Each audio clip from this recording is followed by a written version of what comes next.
Hey guys, Victor here again, coming at you with another deck profile for the retro format of September 2011.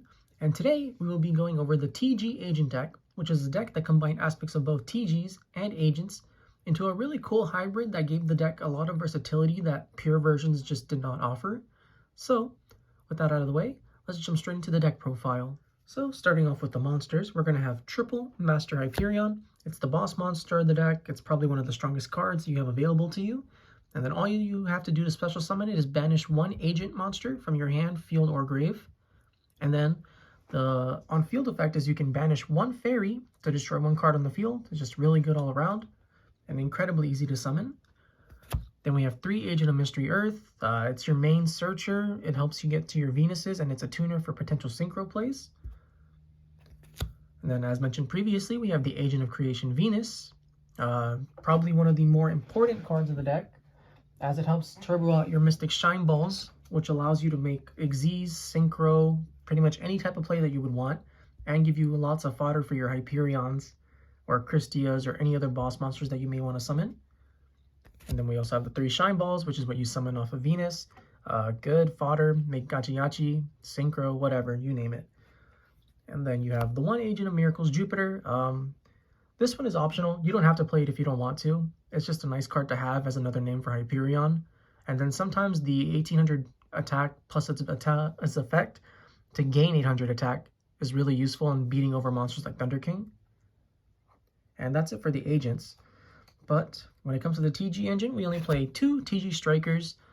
It's a cool card. It's a level 2, so if you're really desperate, you can make Gachi with it.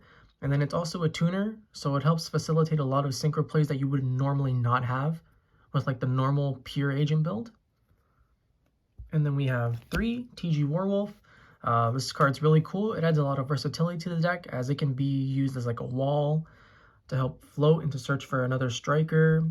Just being able to special summon it when any level 4 monsters special summon is just a really big help for the deck. That does a lot for it going forward.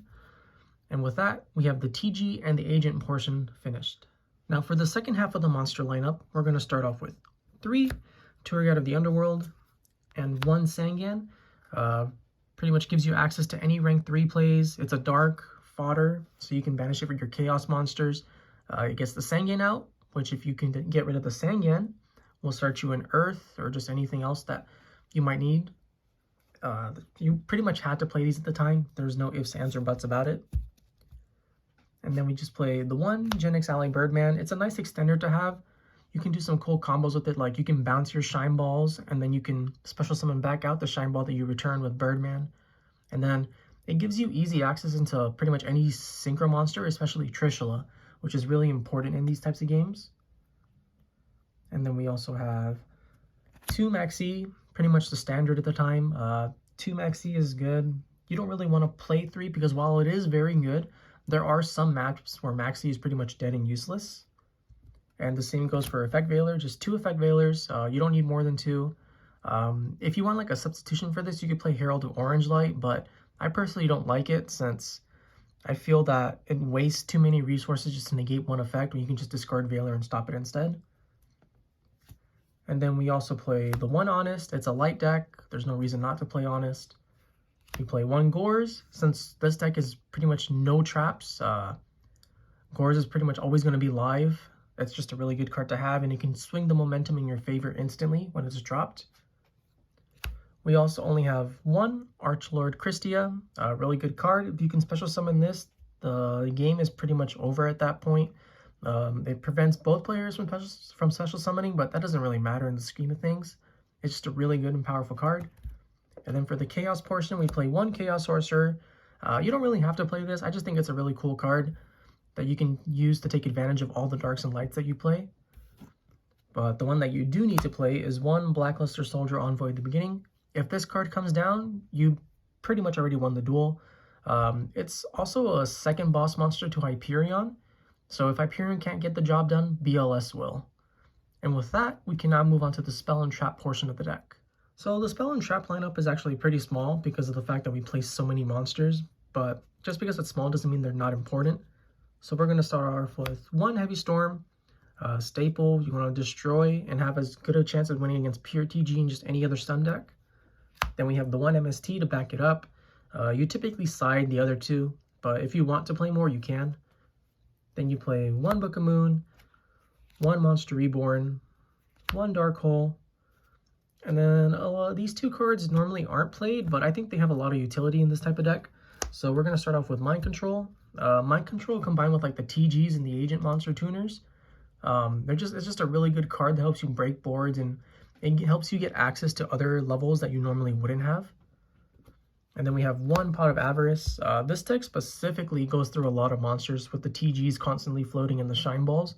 So this card is just really good to have and gain pressure on your opponent. And then we only play one trap, which is the Trap Dustshoot. It's just probably one of the more ignorant trap cards in the game at this point.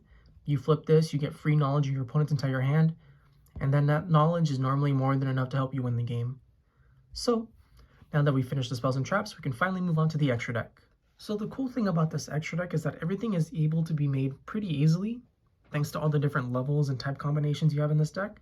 So with that, we can start off with Armory Arm. Very good card, especially if you compare it with BLS, because it typically leads to an OTK that ends the duel right then and there. And you have one Hyper Librarian, also an incredibly good card, lets you draw every single time a monster is synchro summoned. You have one Ally of Justice Catastor. It's a really solid card that helps you in every single matchup, and it's especially good if you're playing like a pure variant of the Agent deck, as every card in that deck is light. Then we only play two level 6s, starting off with Birdman is just a really good level 6 to have. And then you also have one Orient Dragon. It's really good because it helps get rid of Stardust Dragons, and it helps ensure that you can keep your Birdman for a later play that might be more impactful in case, the matchup calls for it. And then we play one Black Rose Dragon. It's just a good generic level 7 that can reset the board. In addition to one Ancient Fairy Dragon. Also another good level 7 with a 3000k defense, which is pretty difficult for a lot of decks to out. And when it comes to level 8, we play one Scrap Dragon, just a good card to have as it's able to destroy one card on each side of the field, so it can help fill your graveyard, or you can, for example, target your Gachi Gachi, and then you just attach one and you get a free destroy while filling up your graveyard with like a Shine Ball or something. Then we play one Thought Ruler Archfiend, just a good level 8. And then lastly, for the level 8s, we play Stardust Dragon, pretty much a staple in every single extra deck, whether you can synchro summon or not. And then for our final synchro, we have one Trishula Dragon of the Ice Barrier. Thanks to all the levels in this deck, this card is incredibly easy to make, and it can easily shift the momentum onto your side of the field. It's just a really good card and a really powerful one at that. And when it comes to the XYZs, we have one Leviathan Dragon, and just in case you need to beat something over or bait like a Thunder King Negate, you just make this guy. And then you play one Levier the Sea Dragon, also a really good card because you're always banishing monsters with Hyperion or your Chaos monsters. It's just a really nice card to have. And then lastly, we have two Gachi Gachi Gentetsus. This deck plays a lot of level 2s, and this card is very important to making sure that you're unable to be OTK'd or anything like that, because it pretty much has 3 protections, or it has 3 lives that you can always count on. The only reliable way that people are typically able to out this is through Caius, but it's fine, honestly, because if they just Caius this, then your Shine Balls still go to grave and you fill up your grave with everything. And yeah, it's just a really irritating card for your opponent to out. And with that, that's the TG Agent deck profile. I hope you guys enjoyed it. If you have any suggestions, feel free to leave them in the comments below, and I'll catch you guys next time. So, see ya!